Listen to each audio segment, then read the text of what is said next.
The digital clock on the 42nd floor of Sterling Automotive reads exactly 13 hours and 59 minutes.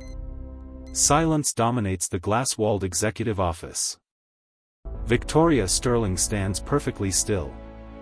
Her tailored charcoal suit absorbs the cold blue light of the city skyline reflecting off the floor-to-ceiling windows.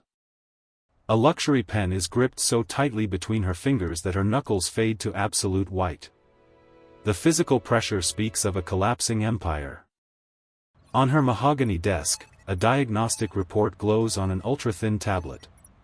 It dictates the fate of a $4 million hypercar, currently paralyzed below. The stakes are absolute. If the vehicle is not operational by dawn, the Sterling family loses their primary stronghold in the global automotive market. 300 elite technicians are currently flying in from across the globe. Yet, every single encrypted message brings the exact same conclusion. She reads the latest transmission from Stuttgart. 4 weeks minimum for the proprietary chassis separation rig. An impossible timeline. A definitive wall. A cold cup of black coffee sits untouched beside a scattered pile of flight manifests. It is the organized chaos of a leader out of options. Victoria lowers her gaze to the service bay floor far below. Down there lies the unmovable carbon fiber beast, surrounded by helpless mechanics. Outside her glass walls, the elevator chimes. A figure in a faded work jacket steps onto the pristine epoxy floor, breaking the sterile perfection. 4 hours earlier, the world was governed by a different kind of precision. A blue flame flickered to life in a modest suburban kitchen. Thomas Vance measured water and oats with the exact mechanical calculation of a man who left nothing to chance. At exactly 6:15, 8-year-old Mia appeared. She carried her small notebook, possessing her father's habit of observing a loud world in absolute silence. He placed a short glass of orange juice before her. No words were needed. Their morning rhythm was a perfectly engineered mechanism. During the drive to school, she asked what happens when a problem is truly impossible. Thomas simply replied that impossible is just a wall asking to be understood.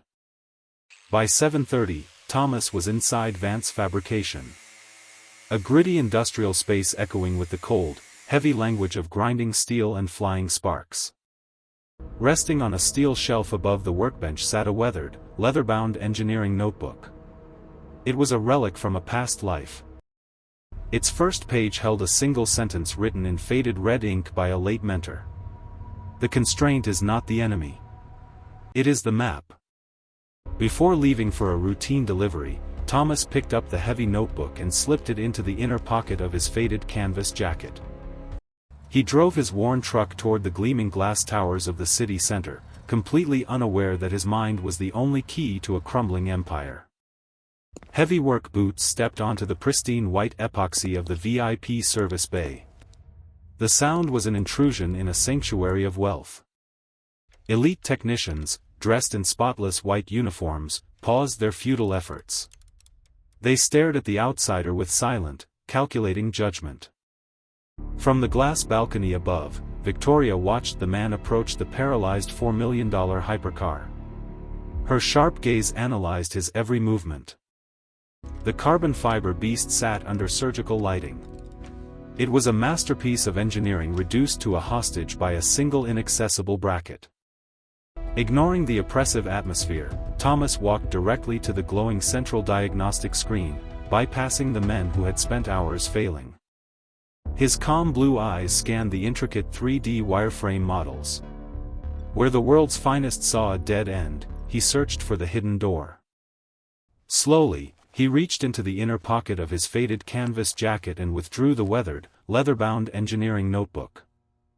He dropped the scarred leather onto a flawless stainless steel workstation. The heavy thud echoed, a physical clash of two entirely different worlds. Victoria descended the glass staircase, her heels clicking aggressively against the silence. She approached him, radiating the immense pressure of her collapsing empire. Unintimidated, Thomas met her cold stare. Without a trace of hesitation, he claimed he could dismantle the impossible wall in exactly 40 minutes.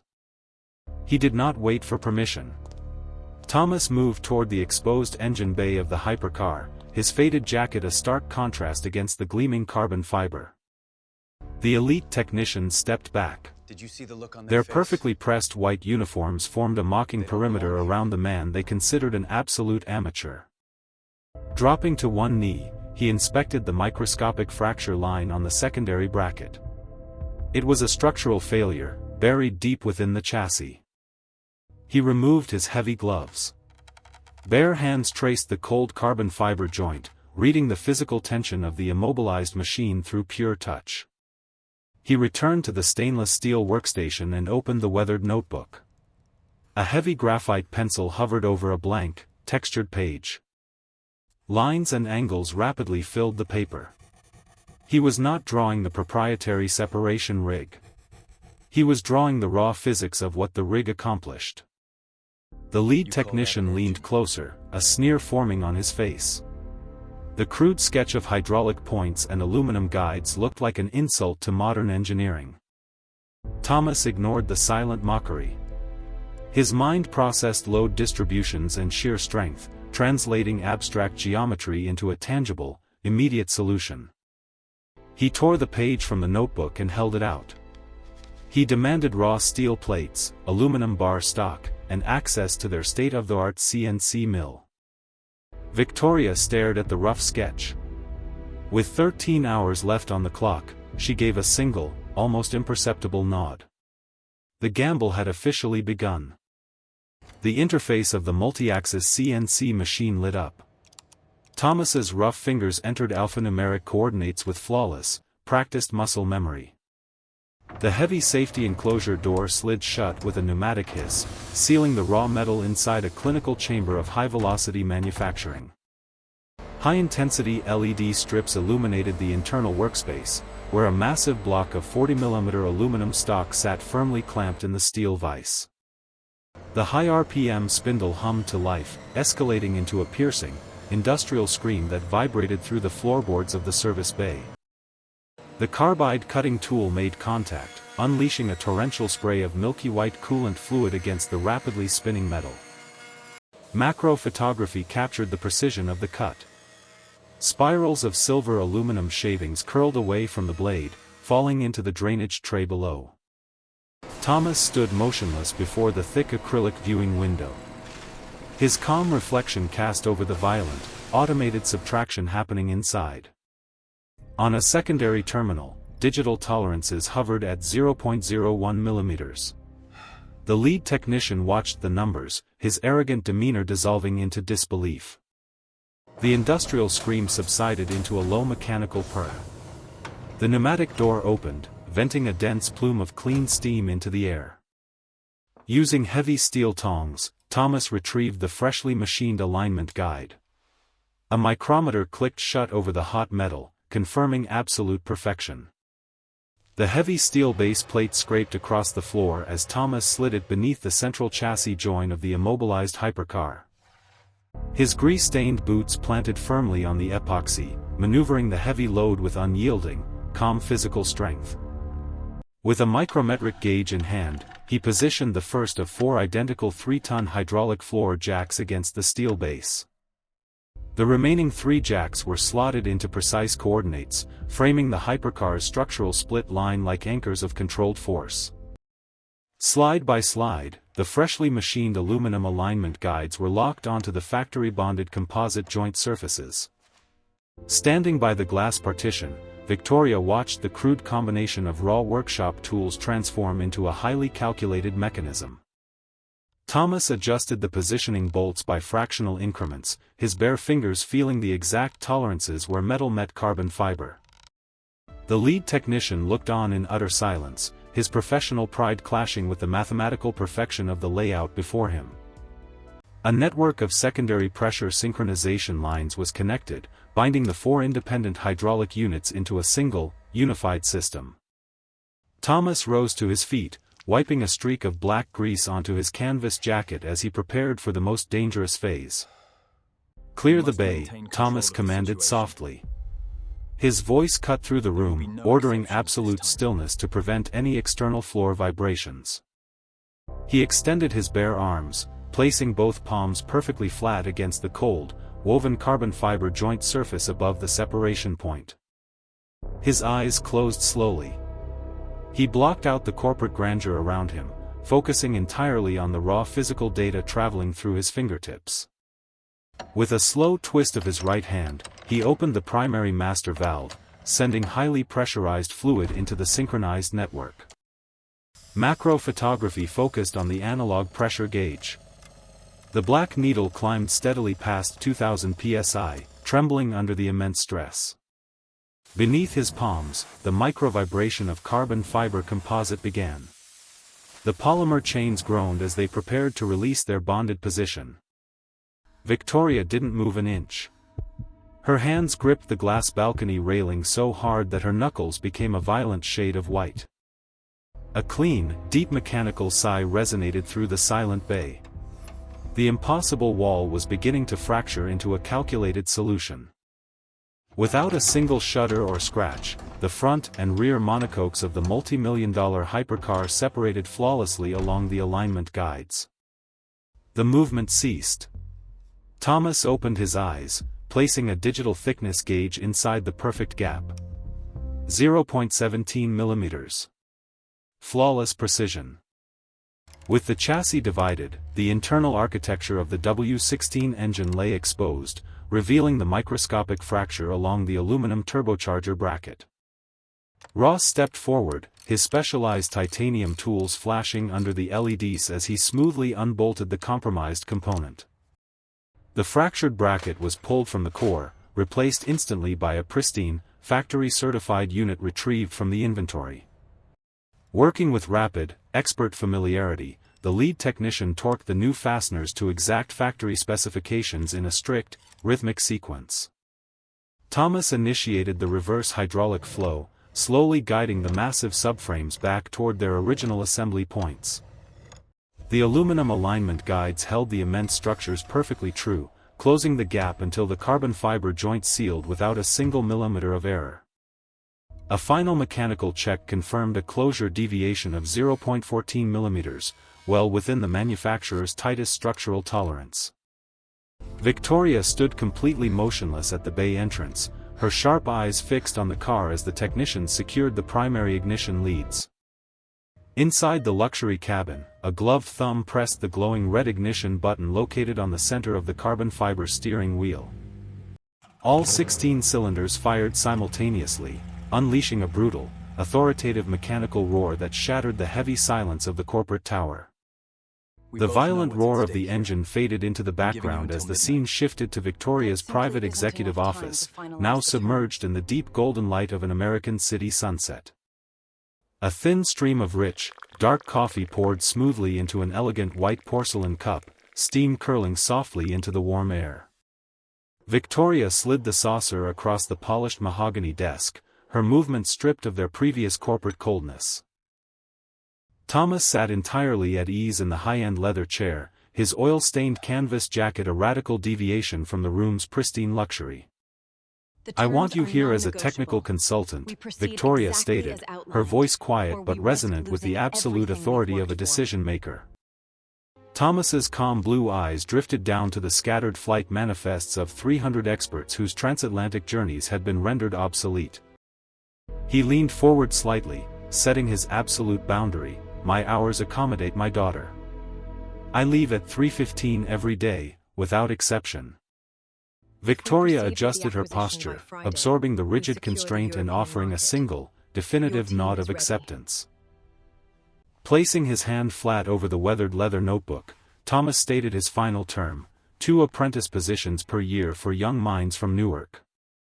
Staring at the worn cover of the engineering relic, the blonde CEO extended her hand across the mahogany desk to seal the partnership. At exactly 3:15, the analog clock on the truck dashboard ticked forward. Thomas Vance was parked directly outside the school gates. Mia emerged from the brick building, her blonde hair catching the afternoon light as she walked with a measured, orderly pace. Sliding into the passenger seat, she performed her swift, silent face assessment, confirming the quiet triumph in her father's eyes. The old truck drifted down the quiet suburban road, Thomas recounting the narrative of constraints and mechanics as his daughter listened intently.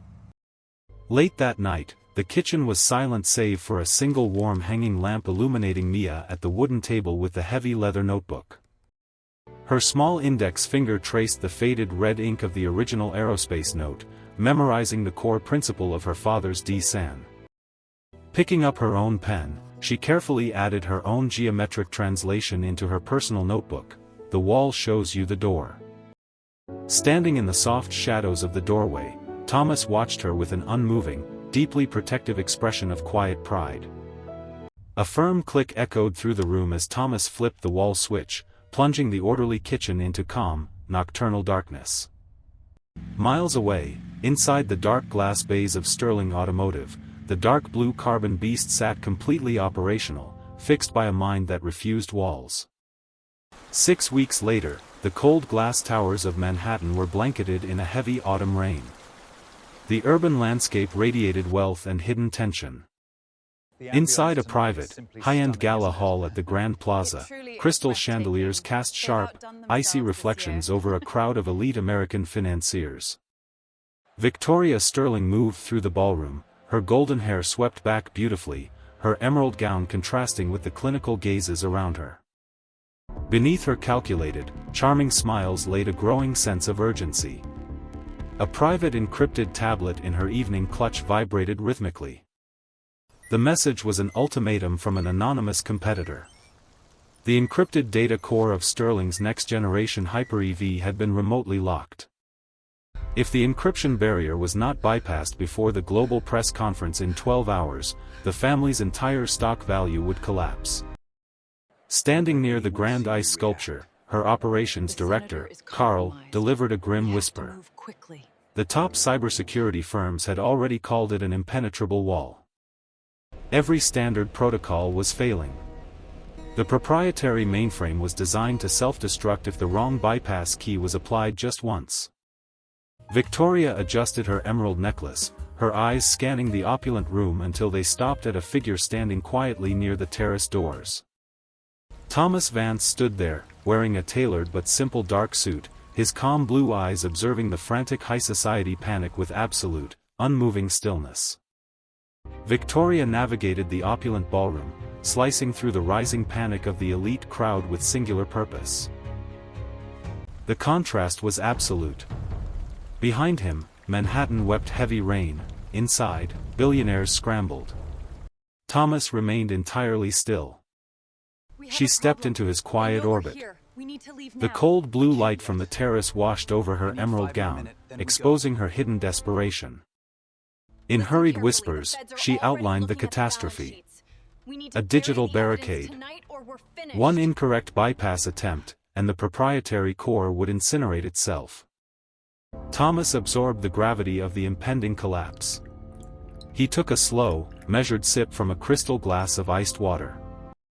Setting the glass on a marble ledge, his blue eyes met hers. A digital lock is still just a constraint. Who engineered the barricade? Carl arrived breathlessly, his tailored tuxedo damp with nervous sweat. He presented the glowing tablet, its red interface pulsating like a ticking bomb. Thomas stared down at the sophisticated digital lock. It was a masterpiece of modern extortion, designed to paralyze. His voice was flat, devoid of fear. You are trying to guess the combination. We need to physically unhinge the digital door. Victoria's breath caught. He was applying first principles mechanical physics to an encrypted digital architecture. She handed him total control of the device. The heavy doors of the Grand Plaza closed. Thomas walked out into the cold rain, holding the pulsating red tablet securely under his jacket. His truck navigated the slick, dark streets, distancing itself from the panic of the corporate elites. The red glow illuminated the cab. Inside Vance Fabrication, the harsh industrial lights flickered on, illuminating the heavy steel workbenches and the quiet solitude of the mechanical shop. He set the encrypted device onto a scarred steel table.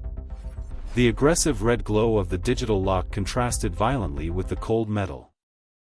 He did not connect a keyboard or a data cable. Instead, he opened a velvet-lined case containing precision horological and mechanical tools. A high-powered magnifying loupe was pulled down over his right eye. His focus shifted entirely from the software code to the physical hardware. The locked tablet was a physical object before it was a digital vault. Thomas intended to mechanically unhinge the vault's physical doors. Using a titanium scalpel, he carefully pried the micro-sealed edge of the tablet casing, exposing the intricate internal circuitry to the workshop air. The security protocol relied on a microscopic thermal trigger. If the software failed, this hardware component would physically erase the data core. His steady hand guided the scalpel blade millimeter by millimeter toward the tiny thermal trigger, preparing to sever the mechanical connection cleanly. The industrial shop was completely frozen in time. Thomas's fingers held the titanium scalpel with absolute, rigid stability. A single drop of sweat formed on his rugged temple, reflecting the harsh light of the task lamp but never breaking his focus. With a microscopic forward movement, the edge of the blade sliced cleanly through the copper trace of the thermal trigger. A faint, crystalline snap echoed from the open casing. The aggressive, pulsating red display on the screen instantly froze. For 2 long seconds, the device sat in total darkness. The tension inside the cold fabrication shop reached its absolute peak. Suddenly, rows of clean green text began cascading down the display interface, replacing the extortion code with pure, uncorrupted data. The central padlock icon dissolved completely, replaced by a solid green emblem reading, "Encryption bypassed, core secured."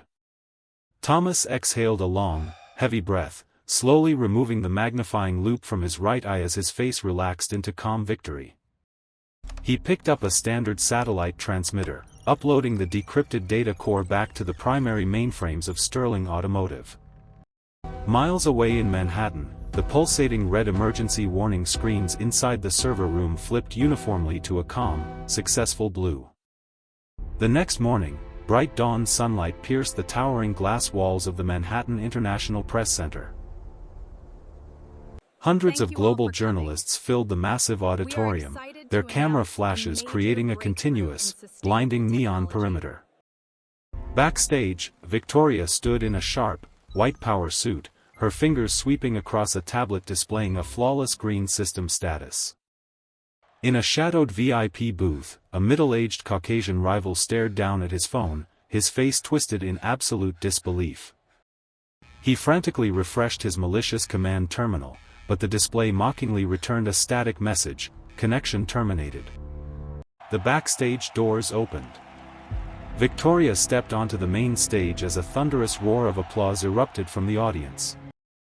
Brilliant white spotlights locked onto her, highlighting her sharp blonde features and the absolute, unmoving confidence of her posture. Behind her, the massive panoramic LED screen activated, revealing the uncorrupted, revolutionary design specifications of the Sterling Hyper-EV. Watching from the shadows, the rival slowly lowered his phone, his criminal leverage completely erased by an invisible engineering mind. Victoria began her speech with cool, ruthless authority, solidifying her family's dominance over the global automotive market. The massive auditorium emptied slowly, leaving behind the echoing remnants of a historic corporate victory. Far from the flashing cameras, Victoria entered a secluded glass-walled VIP lounge bathed in bright midday sunlight. Thomas stood near the window, his posture relaxed, watching the bustling Manhattan streets far below the glass monolith. She placed a thick, sealed leather folder onto the glass table. It contained a massive permanent endowment for his workshop. Thomas didn't review the financial figures. His gaze remained steady, recognizing the profound shift in her corporate philosophy. He retrieved his weathered engineering notebook, setting it gently on top of the billionaire's contract. Knowledge-anchored capital. Victoria offered a slow, profound nod, acknowledging the true architect of her empire's salvation. With his terms secured, Thomas walked out of the towering glass building, returning to the gritty reality of the city. The pristine Sterling Hyper-EV remained on its display pedestal, a perfect machine protected by an invisible mechanical guardian. At dusk, inside the quiet metal shop, Thomas stood before two young apprentices, opening the old notebook to pass on the map.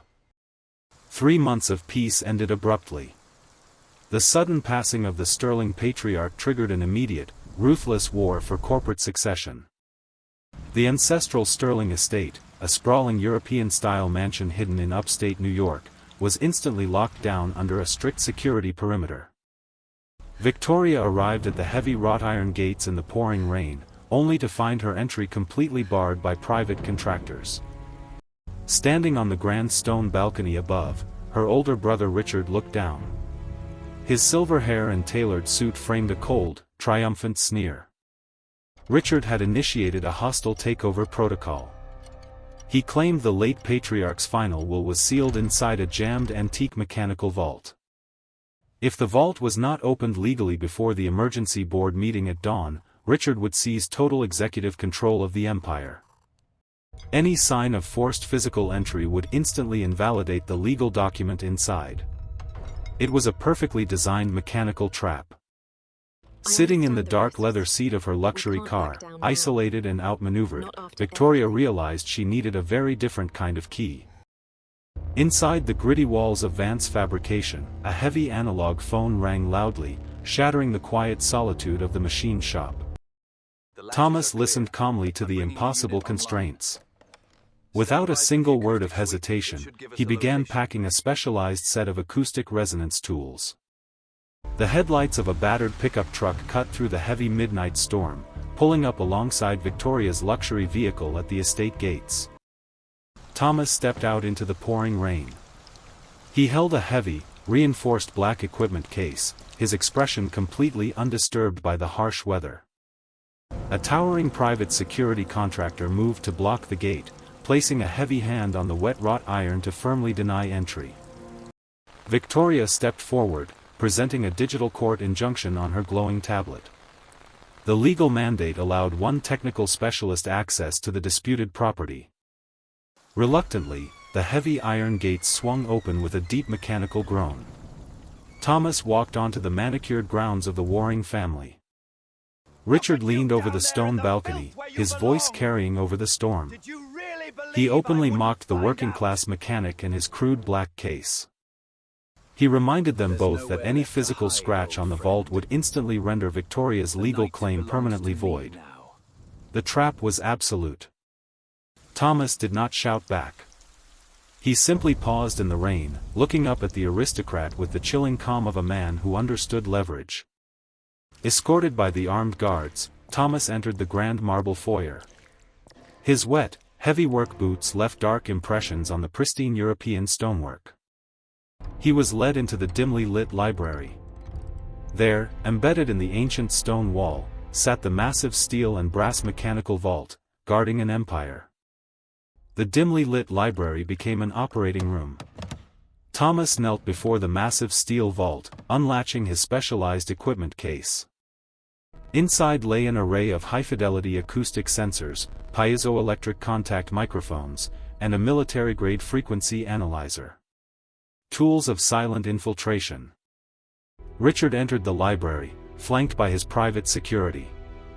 He offered a cold laugh, eager to witness the inevitable failure. Completely unfazed, Thomas extracted a microscopic contact sensor. He attached it to the cold steel, fractions of an inch from the fragile glass seal. Slipping on heavy noise-canceling headphones, he severed his connection to the room's distractions, immersing himself entirely in the acoustic environment of the vault.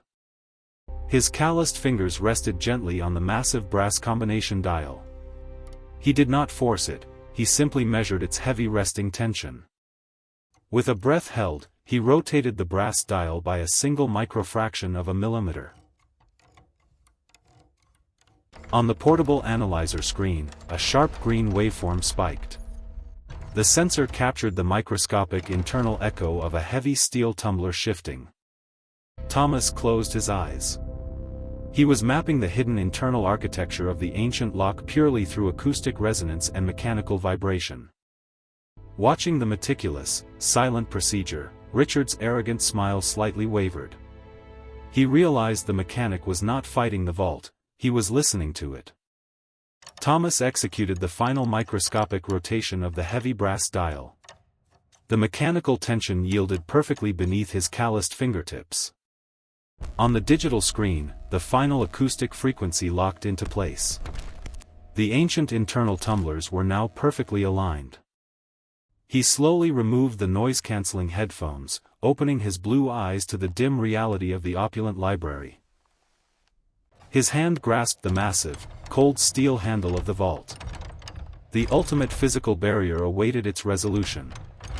With a smooth, uninterrupted motion, the heavy vault door swung open. No alarm sounded. The fragile glass security seal remained completely undisturbed. Richard staggered backward, all color draining from his aristocratic face. His impenetrable mechanical trap had been dismantled by pure acoustic logic. Resting in the dark center of the steel chamber was the sealed leather envelope. The true patriarch's mandate of executive succession. Victoria moved past her defeated brother without a single word, stepping forward to claim her rightful position of corporate dominance. Uninterested in the transfer of billionaire wealth, Thomas meticulously packed his acoustic sensors back into the velvet-lined case. He secured the heavy latches and walked toward the exit, leaving the warring family to the silent judgment of the open vault. As dawn broke over Manhattan, the violent storm subsided, leaving behind a cold, washed city ready for a new era. A sleek black luxury vehicle pulled up to the gleaming glass entrance of Sterling Tower. Victoria stepped onto the wet pavement. Dressed in a sharp, dark power suit, she projected the absolute dominance of a reigning monarch. Walking through the grand corporate lobby, the atmosphere shifted instantly. Employees parted ways, instinctively recognizing the silent transfer of power. The heavy mahogany doors to the executive boardroom swung open precisely at 6 in the morning. The highest-ranking board members sat in tense, unbroken silence. The leather chair belonging to Richard remained notably empty. Taking her position at the head of the table, Victoria placed the sealed leather envelope onto the polished wood. There will be no further negotiations. The breaking of the wax seal echoed loudly. The patriarch's final mandate legally transferred absolute executive control to his daughter. Victoria offered a single, freezing glance toward Karl, silently authorizing the immediate restructuring of the fractured empire. Thick termination dossiers were slid across the table to Richard's top loyalists. Their corporate reign was severed with clinical precision. Miles away from the corporate tower, Richard sat alone in the dark estate library, the silence of the room pressing heavily against his shattered ego. The heavy oak doors swung open. The private security team he had hired entered the room, their allegiance strictly bound to the legal patriarch. The lead contractor stepped forward, placing a formal eviction mandate on the table. The shift in command was absolute and immediate. Richard's hands trembled as he picked up the paper. The legal architecture Victoria had constructed left no room for negotiation or delay. Stripped of his corporate immunity, the former heir was escorted down the grand marble staircase, his footsteps echoing hollowly through the empty halls. The estate staff stood along the periphery, watching in total silence as the man who had attempted to steal an empire was marched toward the exit. The massive wooden front doors were pushed open, revealing a cold, overcast morning that offered no warmth to the defeated aristocrat. He stepped out onto the gravel driveway. The luxury fleet of vehicles had already been seized, he was permitted to leave with nothing. The heavy wrought iron gates, the very barricade he had used to exert his dominance, now slowly closed against him with a loud metallic clang. Richard stood alone on the outside of the ancient fence, entirely locked out of his legacy by a single mechanical adjustment made hours earlier. Miles away from the shattered aristocracy, the rolling steel door of Vance Fabrication remained open to the cool evening breeze. Inside, Thomas wiped the grease from his hands. The massive endowment rested untouched on a dusty shelf, irrelevant to his daily rhythm. Mia sat at the wooden drafting table, her small hands turning the thick pages of the dark leather engineering notebook. She was no longer just reading, she was actively sketching her own structural solutions, expanding the inherited architectural maps. Thomas watched her from the shadows. The true wealth he had secured was not corporate stock, but the uninterrupted transmission of knowledge. The notebook sat under the warm task light. The faded red ink had outlasted billionaires and dismantled empires. Whether a $4 million hypercar or an impenetrable antique vault, every mechanical trap eventually yielded to the right physical frequency. Because a wall is merely a question of engineering, waiting patiently for a mind capable of dismantling its hinges. The constraint is never the enemy. It is simply the map that shows you exactly where the real solution lives. Drop your thoughts in the comments and subscribe right now. We dismantle impossible walls and build new narratives every single week.